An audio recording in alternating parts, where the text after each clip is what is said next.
அந்த வரிசையில் நேற்றைய தினம் நோயின் மூலம் மரணிக்கக்கூடியவர்கள் இந்த உலகத்தில் அல்லாஹுவால் நமக்கு நோய் நொடிகள் வழங்கப்பட்டால் அதற்காக வேண்டி இறை விசுவாசிகள் பதட்டப்பட வேண்டிய அவசியமில்லை. நோய் ஏற்படுகிற அன்பர்கள் கடைபிடிக்க வேண்டிய ஒழுங்குமுறைகள் நெறிமுறைகள் என்ன என்பதை எல்லாம் நேற்றைய தினம் நாம் பார்த்தோம். அதை தொடர்ந்து இன்றைக்கு பொதுவாக அல்லாஹுவால் படைக்கப்பட்ட மனித சமூகத்தை சார்ந்த நமக்கு அல்லாஹு தாலா எல்லோருக்கும் ஒரே மாதிரியான மரணத்தை அல்லாஹு தாலா விதிப்பதில்லை. மரணங்களில் பல வகைகள் உண்டு. அதில் எந்த வகை மரணம் அல்லாஹ்வினுடைய அருளுக்குரிய மரணம், எந்த வகை மரணம் அல்லாஹ்வினுடைய கோபத்திற்கு உரிய மரணம், எந்த வகை மரணத்திலே இருந்து நபிகள் நாயகம் ஸல்லல்லாஹு அலைஹி வஸல்லம் அவர்கள் பாதுகாப்பு தேடினார்கள், எப்படிப்பட்ட மரணத்தை அல்லாஹ்வினுடைய அருளுக்குரிய மரணம் என்று ரசூலுல்லாஹி ஸல்லல்லாஹு அலைஹி வஸல்லம் அவர்கள் கூறினார்கள் என்பதையெல்லாம் இன்ஷா அல்லாஹ் இன்றைய தினம் நாம் பார்க்கவிருக்கிறோம். அல்லாஹு தாலா 56வது அத்தியாயத்தின் 60வது வசனம், இந்த வசனத்தில் அல்லாஹ் குறிப்பிடுகிறான், நஹ்னு கத்தர்னா பைனக்குமுல் மௌத வமா நஹ்னு பிமஸ்பூகின், உங்களிடையே நான் தான் மரணத்தை தீர்மானித்துள்ளேன், நிர்ணயித்துள்ளேன் என்று அல்லாஹ் சொல்கிறான். யார் யார் எந்தெந்த வகையில் எந்தெந்த முறையில் இந்த உலகத்தில் மரணிக்க வேண்டும் என்பதை நான் தான் தீர்மானிக்கிறேன் என்று அல்லாஹு தாலா அவனுடைய அருள்மறையாம் திருமறை குர்ஆனிலே குறிப்பிடுகிறான். அப்படியானால் எந்த நேரமும் நமக்கு மரணம் சம்பவிக்கலாம். அந்த மரணம் நமக்கு நேருகிற அந்த நேரத்தில் நாம் எப்படிப்பட்டவர்களாக இருக்க வேண்டும், எப்படிப்பட்டவர்களாக இருத்தல் கூடாது, இதைத்தான் இந்த நாளிலே பார்க்கவிருக்கிறோம். முதலாவதாக அல்லாஹ் சொல்கிறான், 2வது அத்தியாயத்தின் 161வது வசனம், இந்த வசனத்தில் இன்னல்லதீன கஃபரு வமாது வஹும் குஃபார் உலாயிக அலைஹிம் லஅனத்துல்லாஹி வல் மலாயிகத்தி வன் நாஸி அஜ்மஈன், யார் ஒருவர் நிராகரித்து இஸ்லாத்தை, அல்லாஹுவை, அவனுடைய வேதத்தை, அவனுடைய தூதரை, அவனுடைய சட்டதிட்டங்களை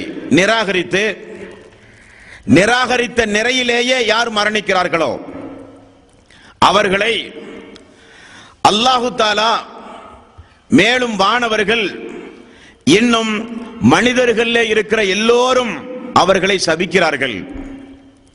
யார் ஒருவர் நிராகரித்த நிலையிலேயே மரணிக்கிறாரோ, அவர் திருந்தாமல் நிராகரித்த அந்த குற்றத்தை ஒப்புக்கொண்டு தௌபா செய்து மீளாமல் அதே நிலையில் மரணிக்கக்கூடியவர்களுக்கு அல்லாஹ்வுடைய சாபம், வானவர்களுடைய சாபம், மனிதர்களுடைய சாபத்திற்கு அவர்கள் உரித்தானவர்கள். அது மட்டுமல்ல, خالدين فيها لا يخفف عنهم العذاب ولا هم ينظرون, அவர்களுக்கு நிரந்தரமான நரகம், மேலும் கடுமையான தண்டனைகள் அவர்களுக்கு உண்டு என்று அல்லாஹு தாலா நிராகரித்த நிலையில் மரணிக்கக்கூடிய அந்த மனிதர்களுக்கு அல்லாஹு தாலா சொல்கிறான். அப்படியானால் இந்த உலகத்தில் இருந்த ஒரு மனிதன் விடை வருவதற்கு முன்னதாக படைத்த இறைவனை அவன் அறிந்து கொள்ள வேண்டும். அந்த இறைவனின் மூலமாக வழங்கப்பட்ட வேதத்தின் அடிப்படையில் தன்னுடைய வாழ்வை அமைத்துக் கொள்ள அவர்கள் முயற்சிக்க வேண்டும். இறுதி தூதராக அல்லாஹுவால் அனுப்பப்பட்ட நபிகள் நாயகம் ஸல்லல்லாஹு அலைஹி வஸல்லம் அவர்களை அவர்கள் ஏற்றுக்கொண்டு இஸ்லாத்தை ஒப்புக்கொண்டு அந்த நிலையில் அவர்கள் மரணித்தால் அவர்கள் தப்பித்து விடுவார்கள். இல்லாவிட்டால் ஹாலிதீன ஃபீஹா, நிரந்தரமான நரகம், மிக கடுமையான வேதனை அவர்களுக்கு உண்டு என்று அல்லாஹு தஆலா குறிப்பிடுகிறான். ஆகவே நாம் நம்முடைய மரண தருவாயில் நிராகரிக்கக்கூடிய நிலையிலேயோ அல்லாஹ்வுக்கு இணை துணைகளை ஏற்படுத்திய நிலையிலேயோ நாம் யாரும் நம்முடைய மரண நேரத்தை அமைத்துக் கொள்ளக்கூடாது நண்பர்களே. நாம் நம்முடைய வாழ்வில் அல்லாஹ்வுக்கு நன்றி செலுத்தக்கூடியவர்களாக, அல்லாஹ்வுடைய தூதருக்கும் அல்லாஹ்வுடைய வேதத்திற்கும் கட்டுப்பட்டு நடக்கக்கூடிய மக்களாக, அல்லாஹ்வுடைய அருளுக்குரிய மக்களாக நாம் ஒவ்வொருவரும் இந்த உலகத்திலே வாழ வேண்டும். அல்லாஹ்வுக்கு இணை துணைகளை ஏற்படுத்திக் கொண்டு இந்த உலகத்தில் வாழுகிற முஸ்லிம்கள் மரணத்திற்கு முன்னதாக, சக்கராத்துடைய வேதனைக்கு முன்னதாக அவர்கள் தங்களுடைய வாழ்வை திருத்திக் கொண்டால் நல்லது என்பது அல்லாஹ்வுடைய மிக கடுமையான எச்சரிக்கை. அடுத்தது அல்லாஹு தஆலா இன்னும் ஒரு மரணத்தை சொல்லுகிறான். அல்லாஹு தஆலா 4வது அத்தியாயத்தின் 18வது வசனம். இந்த வசனத்தில் அல்லாஹ் குறிப்பிடுகிறான், வலைஸத்தி தௌபத்து லில்லதீன يعملون السيئات حتى إذا حضر أحدهم الموت قال إني تبت الآن ولا الذين يموتون وهم كفار. யார் ஒருவர் தொடர்ந்து பாவங்களை செய்து கொண்டே இருந்து, பாவங்களை செய்வது அல்லாஹ்விடத்திலே மன்னிப்பு தேடுவது, பாவங்களை செய்வது அல்லாஹ்விடத்திலே மன்னிப்பு தேடுவது, அல்லது மன்னிப்பு தேடாமல் தொடர்ந்து பாவமான காரியத்திலேயே எந்த ஒரு அல்லாஹ்வை பற்றியுள்ள அச்சம் இல்லாமல் பாவத்தை தொடர்ந்து செய்வது, பாவம் செய்தால் அதற்காக வேண்டி வருந்த மனமில்லாத மனிதர்கள், பாவம் செய்தால் அதற்காக வேண்டி அல்லாஹ்விடத்திலே தௌபா செய்யாத மக்கள், இப்படி யார் ஒருவர் தொடர்ந்து பாவம் செய்தே அதே நிலையில் மரணிக்கிறார்களோ, யார் ஒருவர் இஸ்லாத்தை ஏற்றுக்கொள்ளாமல் இறை நிராகரிப்பில் இருந்து மரணிக்கிறார்களோ அவர்களுடைய பாவ மன்னிப்பை அல்லாஹு தஆலா ஏற்க மாட்டான். மேலும் உலாயிக அஅததுனா லஹும் அதாபன் அலீம், இத்தகையவர்களுக்கு துன்பப்படுத்தக்கூடிய மிக கடுமையான வேதனையை நான் சித்தப்படுத்தி இருக்கிறேன் என்றும் அல்லாஹு தஆலா சொல்கிறான். பொதுவாகவே மரண தருவாய் என்பது, சக்கராத்துடைய நேரம் என்பது எல்லா மனிதர்களும் அழுது புறம்புகிற நேரம், மிக கடுமையாக எல்லோரும் பிரார்த்தனை செய்கிற நேரம். அது எந்த மாதிரியான பிரார்த்தனை, எப்படிப்பட்ட பிரார்த்தனை என்பதையெல்லாம் தொடர்ந்து நாம் நம்முடைய வகுப்பில் இன்ஷா அல்லாஹ் பார்க்கவிருக்கிறோம்.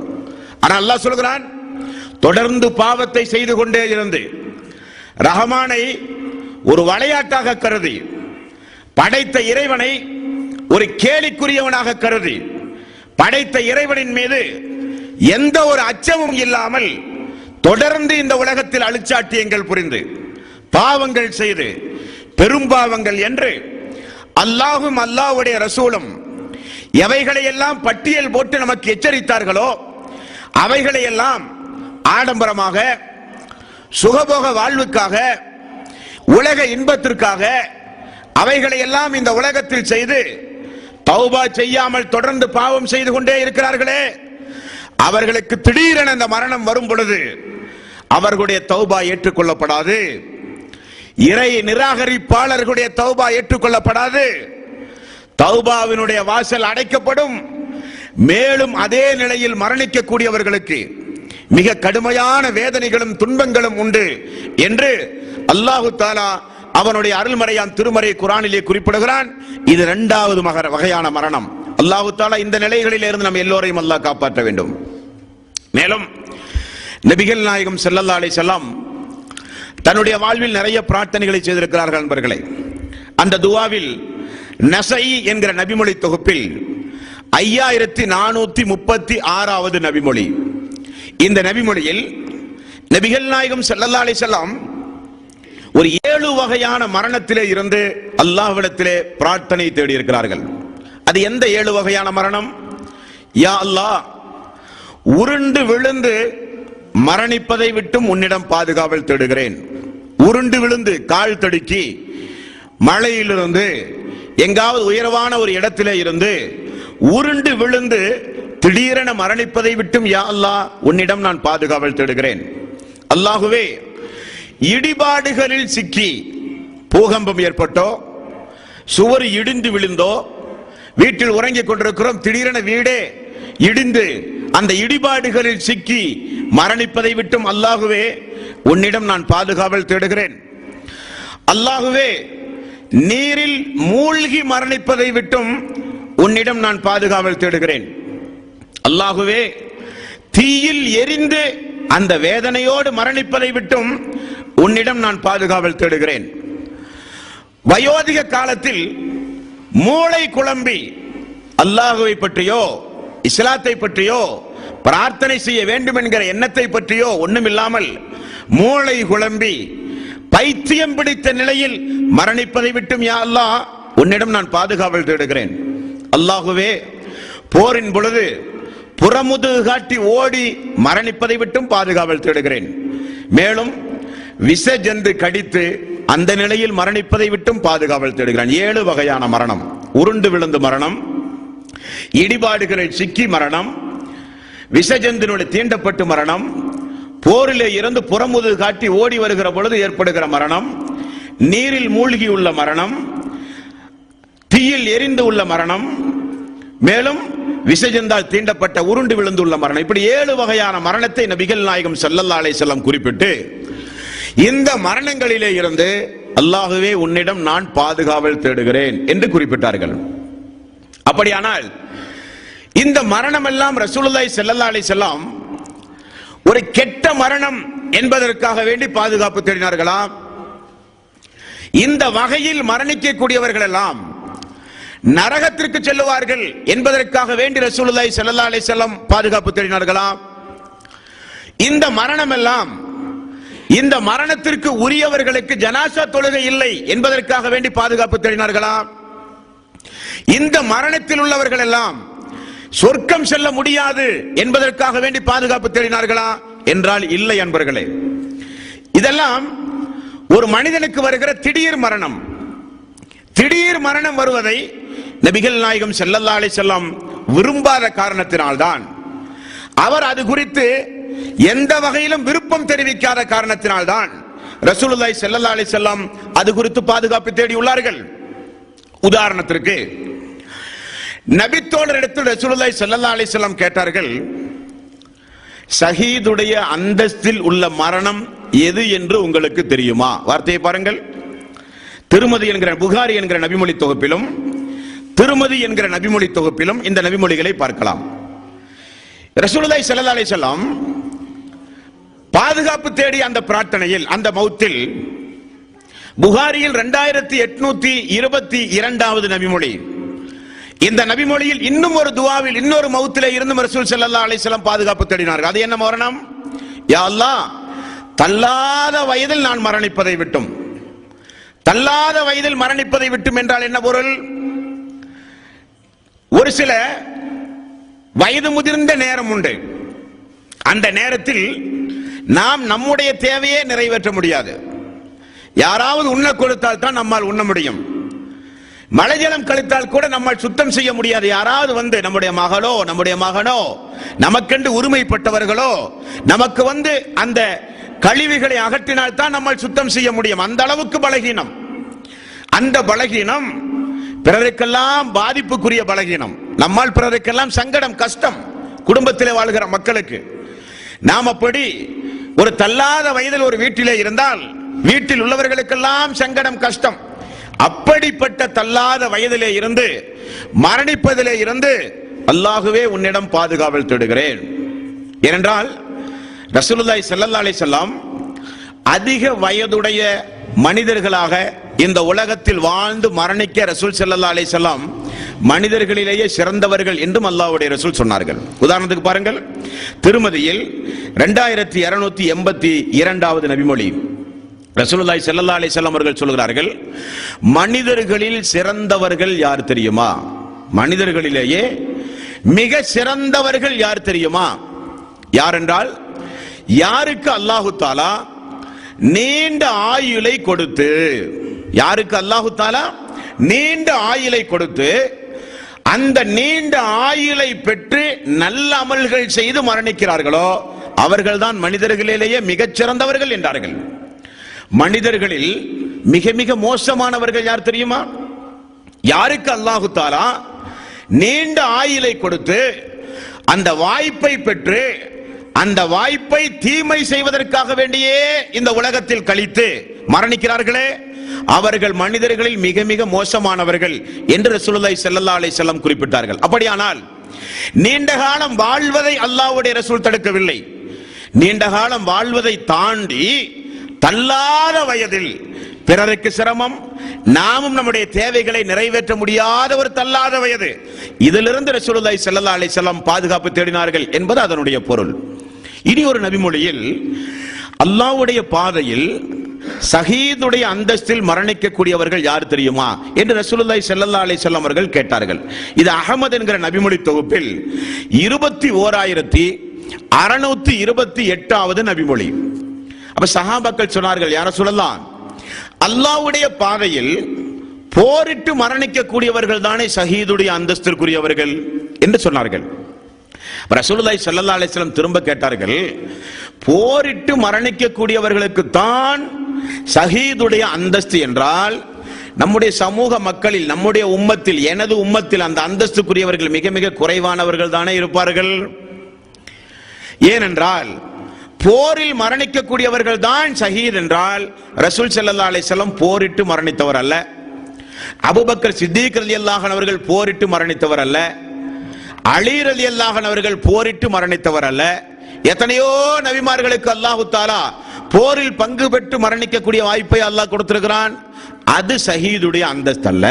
அதுவும் ஒன்றாக இருந்தாலும் எதெல்லாம் ஷஹீத் என்பதை ரசூலுல்லாஹி ஸல்லல்லாஹு அலைஹி வஸல்லம் பட்டியல் போடும் பொழுது, யார் ஒருவர் கொள்ளை நோய், தீராத நோயில் இருந்து அதே நிலையில் மரணிக்கிறாரோ அவரும் ஷஹீதுடைய அந்தஸ்தில் மரணித்தவரை போலாவார்.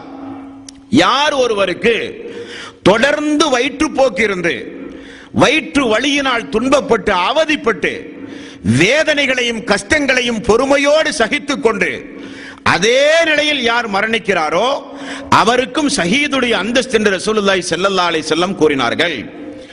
எந்த ஒரு பெண் பிரசவ நேரத்தில் திடீரென அந்த பிரசவ நேரத்தில் மரணித்து விடுகிறாளோ அந்த பெண்ணும் ஷஹீதுடைய அந்தஸ்தில் மரணித்தவளாவாள் என்றும் நபிகள் நாயகம் ஸல்லல்லாஹு அலைஹி வஸல்லம் அவர்கள் கூறினார்கள். அன்பர்களே, மேலும் ஒரு நபிமொழி நபிகள் நாயகம் ஸல்லல்லாஹு அலைஹி வஸல்லம் அவர்கள் குறிப்பிடுகிறார்கள், 5 வகையான மரணம் ஷஹீதுக்குரிய அந்தஸ்திற்குரிய மரணம் என்றார்கள். 5 வகையான மரணம். அந்த 5 வகையான மரணம் எது? அதிலும் இந்த கொள்ளை நோய், வயிற்றுப்போக்கு, எந்த கட்டிட இடிபாடுகளிலே இருந்து மரணிப்பதை விட்டும் ரசூலுல்லாஹி ஸல்லல்லாஹு அலைஹி வஸல்லம் பாதுகாப்பு தேடினார்களோ, இந்த நபிமொழியில் பாருங்கள், கட்டிட இடிபாடுகளில் சிக்கி யார் மரணிக்கிறார்களோ அவர்களுக்கு ஷஹீதுடைய அந்தஸ்து. நீரில் மூழ்கி மரணிப்பதை விட்டும் ரசூலுல்லாஹ் துஆ தேடினார். அல்லாஹ், நீரில் மூழ்கி மரணிப்பதை விட்டு முன்னிலம் பாதுகாவல் தேடுகிறேன் என்று ஒரு இடத்தில் பாதுகாப்பு தேடுகிறார். இன்னொரு இடத்தில் சொல்கிறார், நீரில் மூழ்கி யார் மரணிக்கிறார்களோ அவர்களுக்கு ஷஹீதுடைய அந்தஸ்து. அப்படியானால் இது எப்படி புரிந்து கொள்வது அன்பர்களே? பொதுவாக நபிகள் நாயகம் ஸல்லல்லாஹு அலைஹி வஸல்லம் முரண்பாடாக பேசக்கூடியவர் அல்ல. நபிகள் நாயகம் ஸல்லல்லாஹு அலைஹி வஸல்லம் ஒரு மரணத்திலே இருந்து துஆ செய்கிறார், யா அல்லாஹ், இந்த மரணத்திலே இருந்து எனக்கு நீ பாதுகாப்பு தா. அதே மரணத்தை ரசூலுல்லாஹி ஸல்லல்லாஹு அலைஹி வஸல்லம் அது ஷஹீதுடைய அந்தஸ்து என்று சொல்கிறார்கள். இமாம்கள், சங்கைக்குரிய அறிஞர் பெருமக்கள் இது குறித்து நமக்கு தெளிவுபடுத்தும் போது சொல்கிறார்கள், எவைகளை விட்டும் ரசூலுல்லாஹி ஸல்லல்லாஹு அலைஹி வஸல்லம் பாதுகாப்பு தேடினார்களோ அது தீய மரணம் என்பதற்காக வேண்டி அல்ல. பொதுவாக திடீர் மரணம் ஒரு மனிதனுக்கு வந்தால் அவன் எப்படிப்பட்ட நெருக்கடிக்கு அவன் ஆளாகிறான் என்று சொன்னால், அவனால் வாங்கிய கடனுக்கு வசியத்து செய்ய முடியாது. உண்மைதான். திடீரென்று ஒரு மரணம் வந்தால் வயோதிக காலத்தில் நோய்வாய்ப்பட்டு படுத்த கிடக்கையாக படுத்து குடும்பத்தார்களுக்கெல்லாம் வசியத்து செய்து சொத்து பத்துகளை எல்லாம் வசியத்து செய்து கடன்களை எல்லாம் கொடுத்து நிறைய துவா செய்து துவா ஓதி மேனிகளை எல்லாம் தடவி களிமா சொல்லி அல்லாஹ்விடத்தில் அதிகம் பிரார்த்தனை செய்து மரணிக்கிற எந்த ஒரு வாய்ப்பும் திடீரென மரணம் வருகிற மக்களுக்கு இருக்காது. திடீரென மரணம் வருவதைத்தான் நபிகள் நாயகம் ஸல்லல்லாஹு அலைஹி வஸல்லம் பாதுகாப்பு தேடினார்களே தவிர அப்படிப்பட்ட மரணம் தீய மரணம் அல்ல. காரணம் அது ஷஹீதுடைய அந்தஸ்து என்று ரசூலுல்லாஹி ஸல்லல்லாஹு அலைஹி வஸல்லம் அவர்கள் கூறினார்கள். அப்ப அப்படிப்பட்ட மரணம் வரும் பொழுது திடீரென விபத்து, திடீரென பூகம்பம், திடீரென வயிற்று நோய், திடீரென கொள்ளை நோய், இப்படிப்பட்ட சூழ்நிலைகள் மூலம் ஒரு மனிதன் மரணித்தால் அது தீய மரணம் என்று சொல்லாதீர்கள். அப்படிப்பட்ட தீர்ப்பளிக்கிற உரிமை நமக்கு கிடையாது. அது ஷஹீத் என்கிற அந்தஸ்துக்குரிய மரணமாக கூட இருக்கலாம் என்று நபிகள் நாயகம் ஸல்லல்லாஹு அலைஹி வஸல்லம் நமக்கு விளக்கம் அளிக்கிறார்கள். நண்பர்களே, அடுத்த நபிமொழிகளை பாருங்கள். புகாரியில் 3474வது நபிமொழி. இந்த நபிமொழியில் அல்லாஹ்வுடைய ரசூல் சொல்லுகிறார், முன்னால் சென்று போன சமூகத்திற்கெல்லாம் அல்லாஹு தஆலா நோய்களை கொடுத்து அந்த சமூகத்தை வேதனை செய்து அழித்திருக்கிறான்.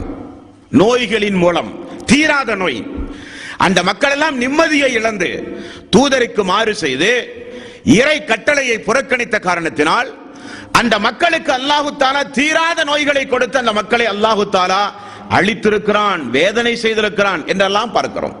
ரசூலுல்லாஹி ஸல்லல்லாஹு அலைஹி வஸல்லம் அவர்கள் சொன்ன நபிமொழி தான் புகாரியில் 3474வது நபிமொழி. ரசூல் ஸல்லல்லாஹு அலைஹி வஸல்லம் அவர்கள் சொல்கிறார்கள், முன்னால் சென்று போன சமூகத்திற்கு அல்லாஹு தஆலா தீராத கொள்ளை நோய்களை எல்லாம் வேதனையாக அல்லாஹ் அருளி இருந்தான்.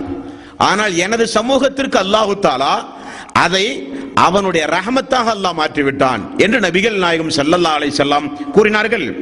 அந்த அடிப்படையில் பாருங்கள், ஒரு ஊரில் கொள்ளை நோய் இருப்பதாக நீங்கள் அறிந்தால், பிளாக் நோய், உதாரணத்திற்கு அருகில் இருக்கிற திருப்பூர், அல்லாஹ் காப்பாற்ற வேண்டும், உதாரணத்திற்கு அந்த ஊரில் இப்படிப்பட்ட ஒரு நோய்க்கு ஆளாகி மக்கள் மரணிக்கிறார்கள் என்று உங்களுக்கு தெரிந்தால், அந்த ஊரில் வசிக்கக்கூடிய மக்களுக்கு ரசூல் ஸல்லல்லாஹு அலைஹி வஸல்லம் அவர்கள் சொன்னார்கள், அப்படிப்பட்ட நோய் உங்களுடைய பகுதிக்கு வந்தால் நீங்கள் பொறுமை காத்து அல்லாஹ் நிச்சயம் இதை ஒரு நன்மைக்காக வேண்டிதான் நமக்கு தந்திருப்பான் என்கிற எண்ணத்தோடு அல்லாஹு தஆலா விரித்ததற்கு மாறாக ஒன்றும் நடக்காது என்று உறுதிபட அந்த ஊரில் இருந்து யாரெல்லாம் மரணிக்கிறார்களோ அவர்களுக்கு ஷஹீதுடைய அந்தஸ்து. இரண்டாவது, அப்படிப்பட்ட ஊரில் வசிக்கக்கூடிய மக்கள் வேறு ஊருக்கு இடம்பெயர்ந்து செல்லக்கூடாது, அது அந்த மக்களுக்குரிய கட்டளை. மூன்றாவது, வெளியில் இருக்கிற மக்கள் யாரும் அந்த ஊருக்கு பயணமும் செய்யக்கூடாது. ஷஹீதுடைய அந்தஸ்து என்பதற்காக எல்லோரும் திருப்பூருக்கு வண்டி ஏறி போக முடியுமா? முடியாது. எங்களுக்கு ஷஹீதுடைய அந்தஸ்து கிடைத்திருக்கிறது, எல்லோரும் எங்க ஊருக்கு வாங்கன்னு சொல்லி அவர்கள் அறிவிப்பு செய்ய முடியுமா? முடியாது. வந்தால், வருவதை விரும்பக்கூடாது, வந்தால் அதை சோதனையாக, வந்தால் அது அல்லாஹ்வுடைய கோபமாக பார்க்காமல் அல்லாஹ்வுடைய அருளாக பார்க்கிற மக்களுக்கு நபிகள் நாயகம் ஸல்லல்லாஹு அலைஹி வஸல்லம் அவர்கள் கூறினார்கள், அப்படி மரணிக்கக்கூடிய மக்கள் ஷஹீத் என்கிற அந்தஸ்தில் மரணிக்கிறார்கள் என்று ரசூலுல்லாஹி ஸல்லல்லாஹு அலைஹி வஸல்லம் அவர்கள் கூறினார்கள். புகாரியில் 3473, 3474 இரண்டு நபிமொழிகளிலும் நீங்கள் பார்க்கலாம். கொள்ளை நோய், பிளாக் நோய் ஏதாவது ஒரு ஊரில் வந்தால் பொறுத்து கொண்ட மக்களுக்கு ஷஹீதுடைய அந்தஸ்து. அந்த ஊரை தேடி நீங்களும் போகாதீர்கள், ஊருக்குள் உள்ள மக்கள் வெளியூருக்கும் வராதீர்கள், அது அல்லாஹ்வுடைய ரஹமத் என்று நபிகள் நாயகம் ஸல்லல்லாஹு அலைஹி வஸல்லம் அப்படிப்பட்ட மரணத்தை குறித்து கூறினார்கள். அடுத்த ஒரு சில மரணத்தை பாருங்கள். நேற்றைக்கு நம்ம மரணத்தினுடைய, நேற்றைக்கு நம்ம நோயினுடைய நிறைய விஷயங்களை நேற்றைக்கு நாம் பார்த்தோம். இந்த நோயோடு மரணிக்கக்கூடிய மக்களுக்கு நபிகள் நாயகம் ஸல்லல்லாஹு அலைஹி வஸல்லம் எவ்வளவு சிறப்புகளை சொல்கிறார்கள் தெரியுமா?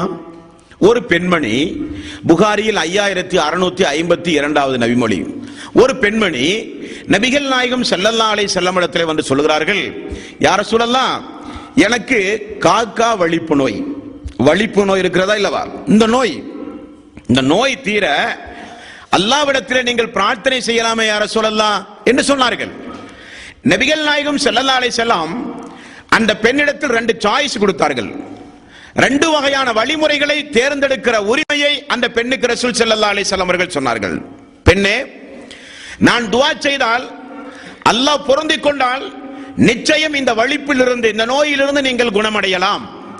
அதே நேரத்தில் நீங்கள் இதை பொறுத்துக் கொண்டால், அதே நிலையில் நீங்கள் மரணித்தால் உங்களுக்கு சொர்க்கம் உண்டு என்றார்கள்.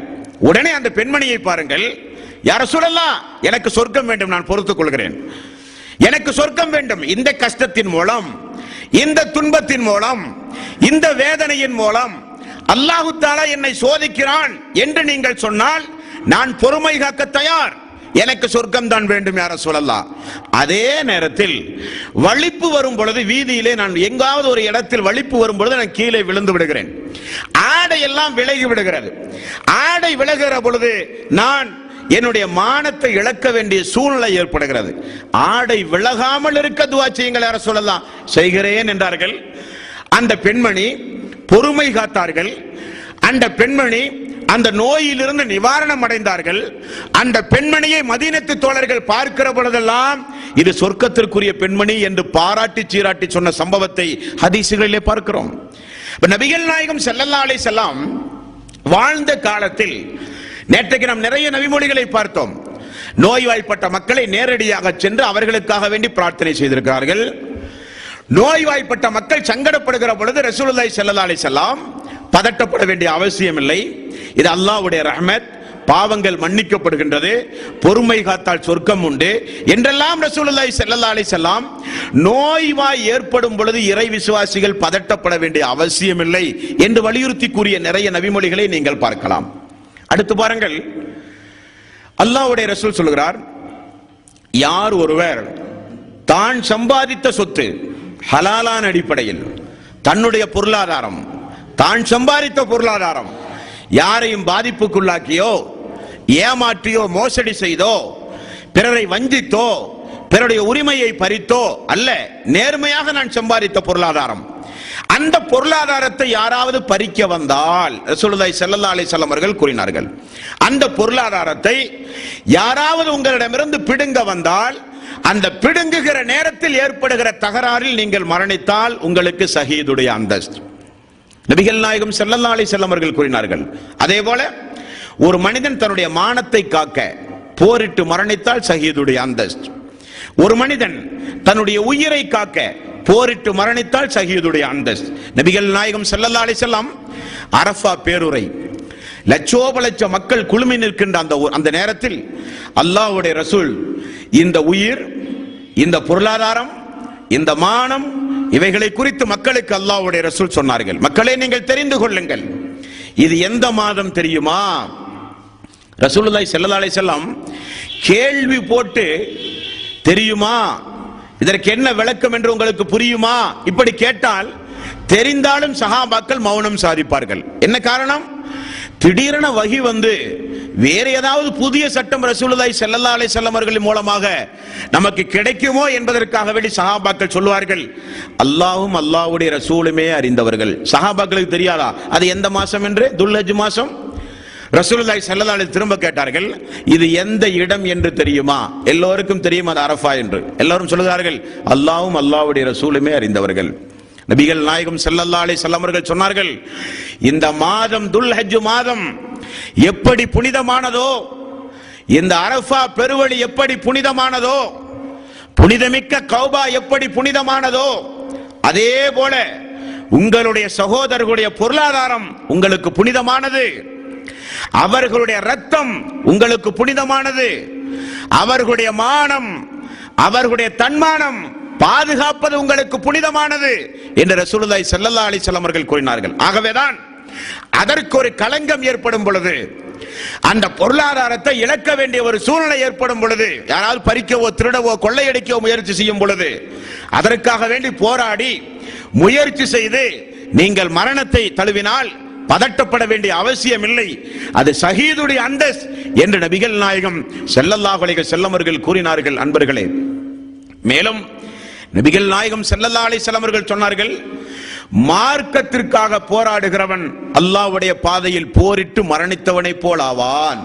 மார்க்கத்திற்காக, மார்க்கத்தின் அடிப்படையில் இபாதத்து செய்த நிலையில் ஒரு மனிதன் மரணிக்கும் பொழுது, குர்ஆன் ஓதுகிற நிலையில் மரணித்தால், தொழும் பொழுது மரணித்தால், நோன்பு நோட்ட நிலையில் மரணித்தால், ஹஜ் செய்கிற நிலையில் மரணித்தால், இப்படி மார்க்கத்திற்காக வேண்டி மார்க்க சட்டங்களை நடைமுறைப்படுத்துகிற பொழுதோ, மார்க்க உபதேசம் செய்யும் பொழுதோ, மார்க்கத்தை படிக்கும் பொழுதோ, மார்க்கத்தை எழுதும் பொழுதோ, மார்க்க விளக்கம் சொல்லும் பொழுதோ ஒரு மனிதன் மரணித்தால், நபிகள் நாயகம் ஸல்லல்லாஹு அலைஹி வஸல்லம் அவர்கள் சொன்னார்கள், அல்லாஹ்வுடைய அருளுக்குரிய மரணம் என்றார்கள் ரசூலுல்லாஹி ஸல்லல்லாஹு அலைஹி வஸல்லம்.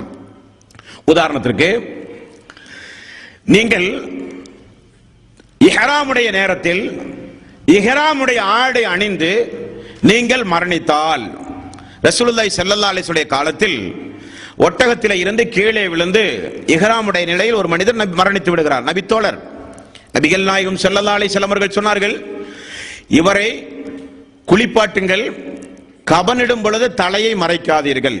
காரணம், இவர் மறுமை நாளில் தல்பியா சொன்னவராகவே எழுப்பப்படுவார். பார்த்தீர்களா?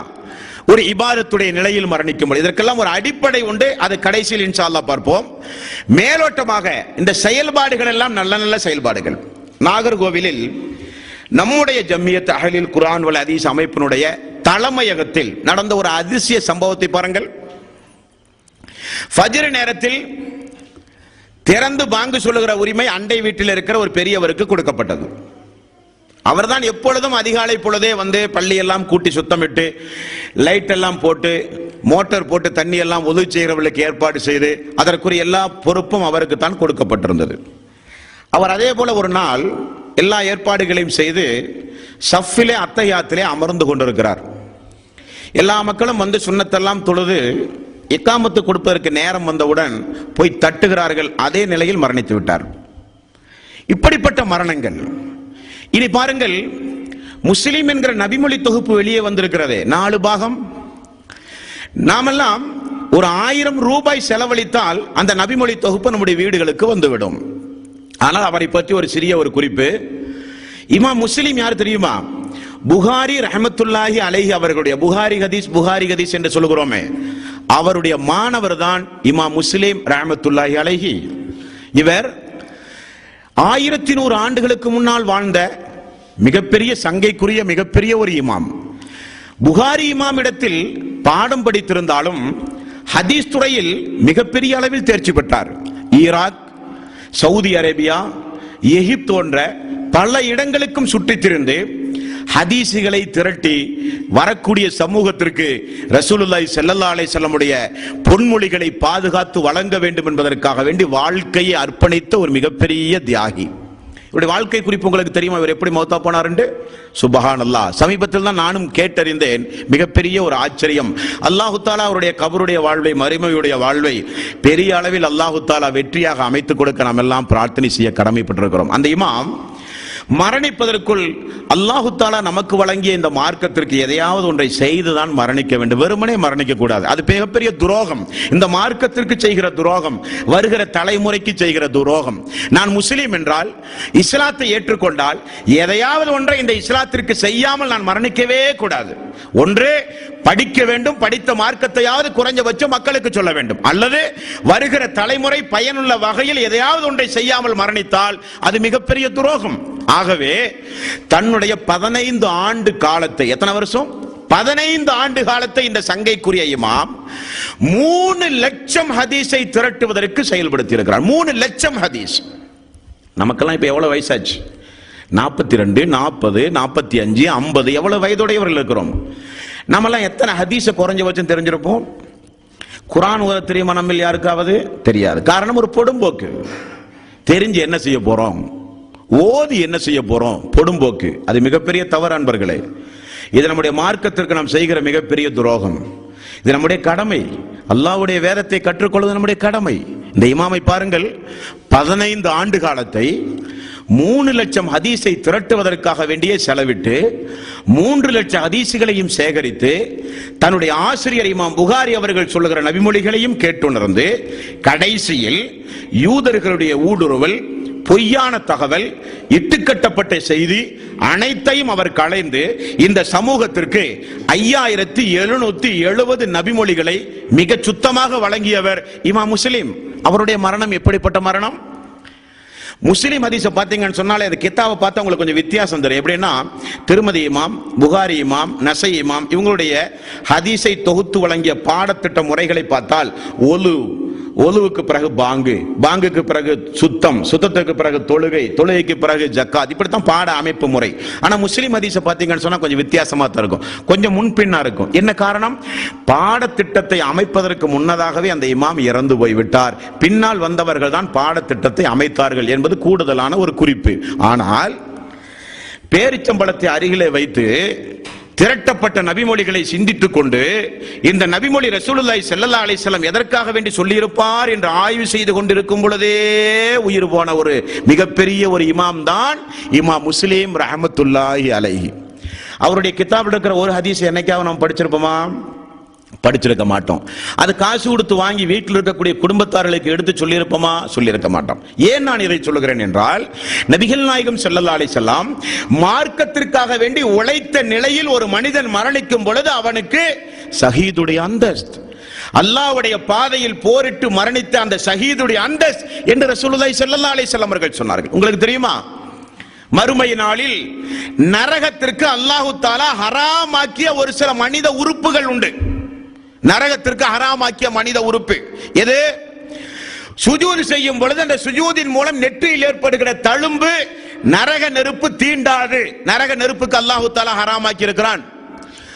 மார்க்கத்தை பாதுகாப்பதற்காக வேண்டி கண் விழித்த ஒரு அடியானுடைய கண் நரகத்திற்கு ஹராம். ரசூலுல்லாஹி ஸல்லல்லாஹு அலைஹி வஸல்லம் அவர்கள் கூறினார்கள், மார்க்கத்திற்காக வேண்டி கண் விழித்து படித்து, மார்க்கத்திற்காக வேண்டி ஆய்வு செய்து, மார்க்கத்தை பிற மக்களுக்கு சொல்வதற்காக வேண்டி பயணங்கள் செய்து, இப்படியே மார்க்கத்திற்காக வேண்டி உழைத்த ஒரு அடியான் அதே நிலையில் மரணிக்கும் பொழுது அவருக்கும் நல்ல மரணத்தினுடைய நிலையை நபிகள் நாயகம் ஸல்லல்லாஹு அலைஹி வஸல்லம் அவர்கள் கூறினார்கள். தோழர்களே, அடுத்தது நபிகள் நாயகம் ஸல்லல்லாஹு அலைஹி வஸல்லம் சொன்னார்கள், ஜிஹாத்தில் மிகச்சிறந்த ஜிஹாத் எது தெரியுமா? ஜிஹாத்தினுடைய அக்பர் என்றார்கள். பெரிய ஜிஹாத், ஜிஹாத்தினுடைய மிகப்பெரிய ஜிஹாத் எது தெரியுமா? நீங்கள் வசிக்கக்கூடிய பகுதியில் ஒரு கொடுங்கோலன் இருந்தால், அநியாயக்காரன் இருந்தால், அக்கிரமக்காரன் இருந்தால், அவனிடத்திலே போய் நீங்கள் சத்தியத்தை சொல்லுவது. கொடுமைக்கார ஆட்சிக்கு எதிராக, கொடுமைகளுக்கு எதிராக சத்தியத்தை நிலைநாட்ட நீங்கள் உங்களுடைய நாவை அசைக்கிற ஒவ்வொரு நிமிடமும் நீங்கள் அல்லாஹ்வுடைய பாதையில் போரிடுகிறீர்கள் என்றார்கள் ரசூலுல்லாஹி ஸல்லல்லாஹு அலைஹி வஸல்லம். பொதுவாக ஒரு மனிதனை ஆயுதத்தை எடுத்து ஒரு மனிதனை அடித்து கொலை செய்து இல்லாமல் ஆக்குவது என்பது வேறு, அந்த மனிதனுக்கு சத்தியத்தை எடுத்து சொல்லி அந்த அணியில இருந்து இஸ்லாத்திற்கு ஒரு நபரை சேர்த்துவது என்பது வேறு. ரெண்டுக்கு நிறைய வித்தியாசம் இருக்கு. போர் வரும்போது, சண்டைகள் வரும் பொழுது நபிகள் நாயகம் ஸல்லல்லாஹு அலைஹி வஸல்லம் வாழ்க்கை வரலாற்றை பார்த்தா சாதாரண நமக்கு என்ன தோணுது? ஒரு எதிரி இருக்கிறார்கள், அந்த எதிரியை உடனடியாக கோபப்பட்டு அடித்து ஒழித்து அவரை நாம் கொன்று விட்டோம் என்று வைத்துக் கொள்ளுங்களேன். எதிரி இல்லாமல் ஆனால் அவரவுதான். இஸ்லாத்திற்கு என்ன லாபம்? ஒன்றுமே இல்லை.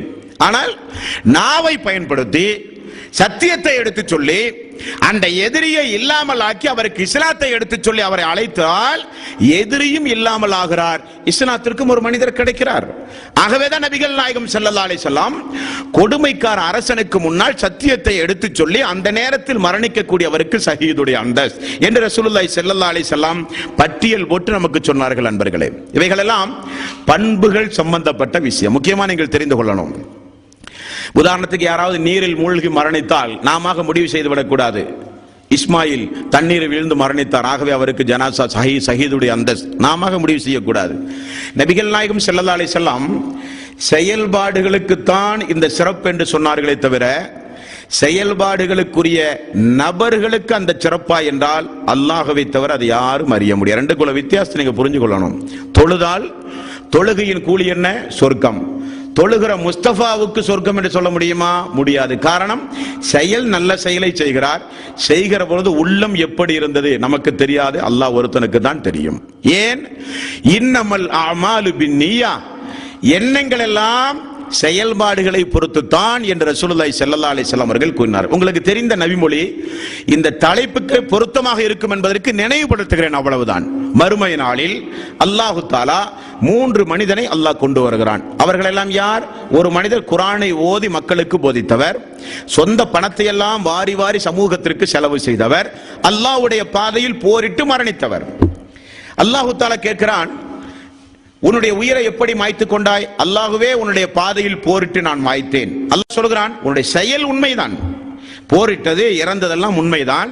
ஆனால் உள்ளம் இருக்கிறதே, உன்னுடைய எண்ணம், அந்த எண்ணத்தில் நீ எப்படி நினைத்து கொண்டிருந்தாய் என்றால், மக்களெல்லாம் நம்மை புகழ வேண்டும், உயிர் தியாகி என்று சொல்ல வேண்டும் என்பதற்காக வேண்டி நீ செய்தாய்.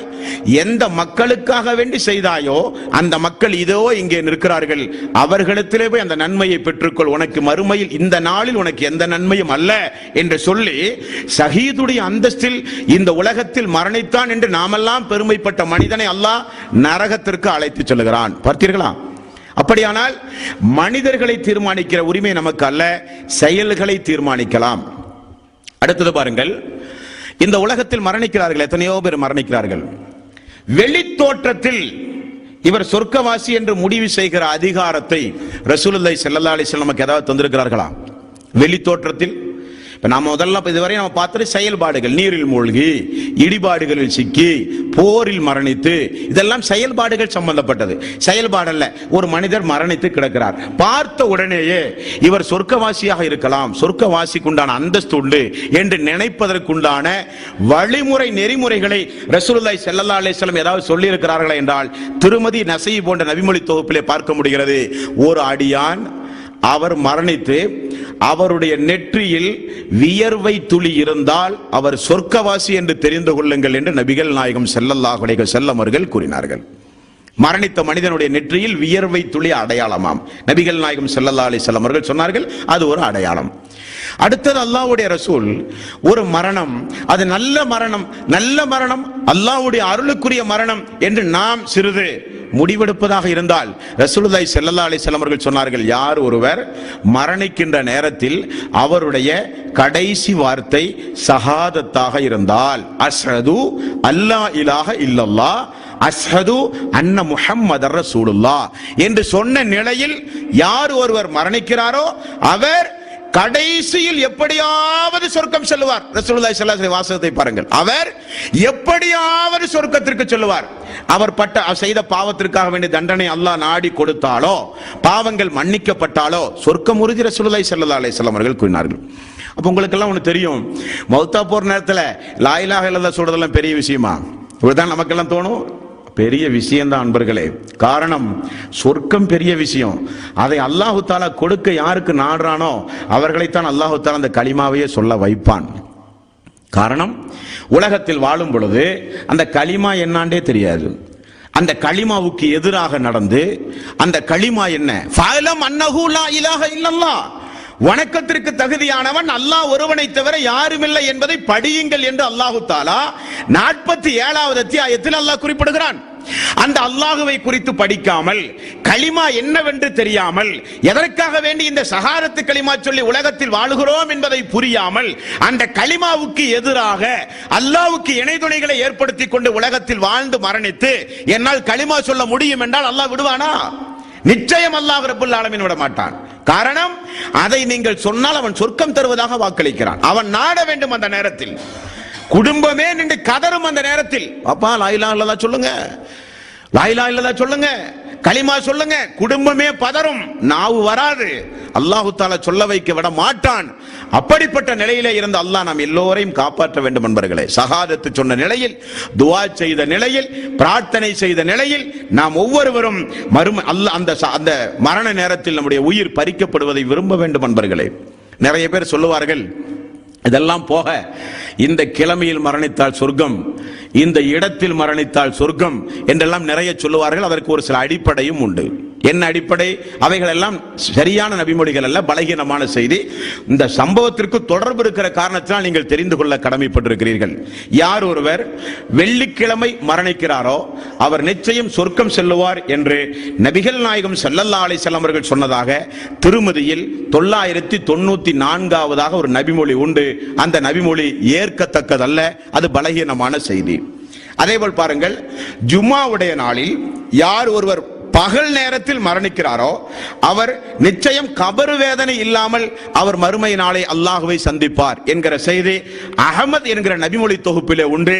அதுவும் ஆதாரபூர்வமான செய்தி அல்ல. அதே போல யார் ஒருவர் மக்கா மதீனாவில் மரணிக்கிறாரோ அவருக்கு ரசூல் ஸல்லல்லாஹு அலைஹி வஸல்லம் நான் கியாம நாளில் உங்களுக்கு பரிந்துரை செய்து உங்களுக்கு சொர்க்கத்தில் உயர் அந்தஸ்தை வாங்கி தருவேன் என்று ரசூலுல்லாஹி ஸல்லல்லாஹு அலைஹி வஸல்லம் சொன்னதாக செய்திகள் உண்டு. அதுவும் ஆதாரபூர்வமான செய்தி அல்ல.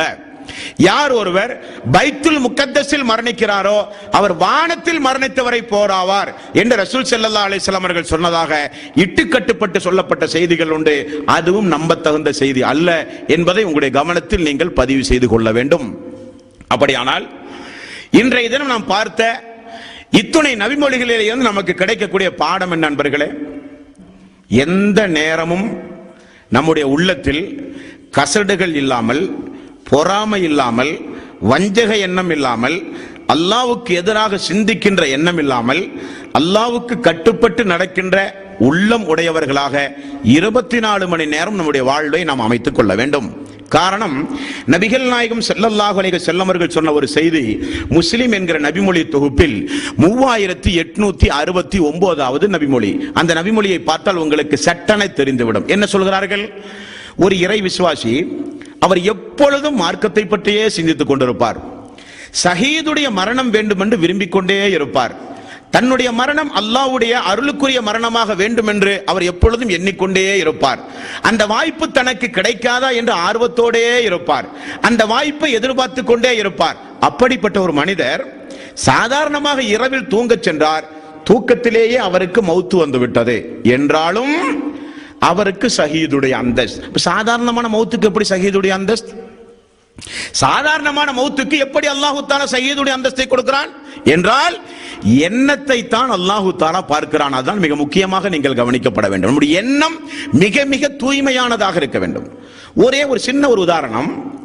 ரசூலுல்லாஹி ஸல்லல்லாஹு அலைஹி வஸல்லம் தொழுது கொண்டிருக்கிறார்கள். அந்த ஜமாத்தை பின்பற்ற வேண்டும் என்பதற்கு நபித்தோழர் ஓடோடி வருகிறார். வாசலில் வந்தவுடனே தொழுகை முடிந்து விட்டது. நபித்தோழருக்கு மிகப்பெரிய வருத்தம். ரசூலுல்லாஹி ஸல்லல்லாஹு அலைஹி வஸல்லம் சொன்னார்கள், நீங்கள் தனியாக தொழுங்கள், ஜமாத்தோடு தொழுத நன்மை உங்களுக்கு உண்டு என்றார்கள். எப்படி அவருடைய எண்ணம் ஜமாத்து வேண்டும் என்று முயற்சி செய்து ஓடோடி வந்தார். அந்த எண்ணத்திற்கு அல்லாஹ் தஆலா கூலி கொடுக்கும் விதமாக ரசூலுல்லாஹி ஸல்லல்லாஹு அலைஹி வஸல்லம் அவர்கள் சொன்னார்கள், தனியாக தொழுதாலும் ஜமாத்துடைய கூலி. பொதுவா தனியாக தொழுதா ஒரு நன்மை தானே, ஜமாத்தோடு தொழுதால் தானே 27 மடங்கு நன்மை.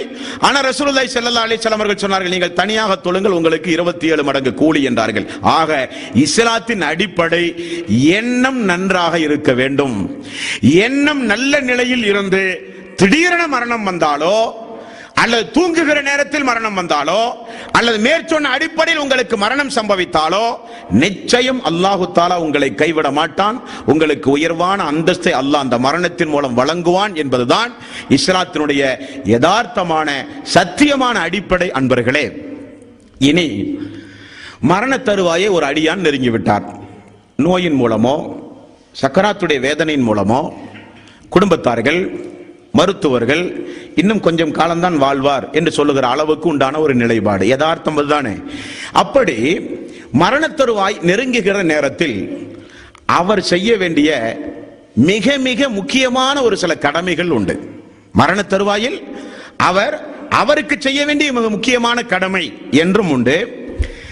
அவருக்காக அவரை சுற்றி இருக்கிற குடும்பத்தார்கள் செய்ய வேண்டிய கடமை என்றும் உண்டு. இதெல்லாம் ரூஹு வாங்குவதற்கு முன்னால் உள்ள சட்டங்கள். ஒரு மனிதர் மரணத்திற்கு முன் ஏற்பாடாக, அப்படி வைத்துக் கொள்ளுங்களேன், மரணம் வரப்போகிறது, அதற்கு முன் ஏற்பாடாக அவர் செய்ய வேண்டிய ஒரு சில வழிமுறைகளை நபிகள் நாயகம் ஸல்லல்லாஹு அலைஹி வஸல்லம் அவர்கள் நமக்கு கற்றுத் தந்துள்ளார்கள். அந்த வழிமுறைகள் என்ன என்பதை இன்ஷா அல்லாஹ் நாளைய தினம் நாம் பார்ப்போம். வஆகிரு தஅவானா அனில் ஹம்துலில்லாஹி ரப்பில் ஆலமீன். அஸ்ஸலாமு அலைக்கும் வ ரஹ்மத்துல்லாஹி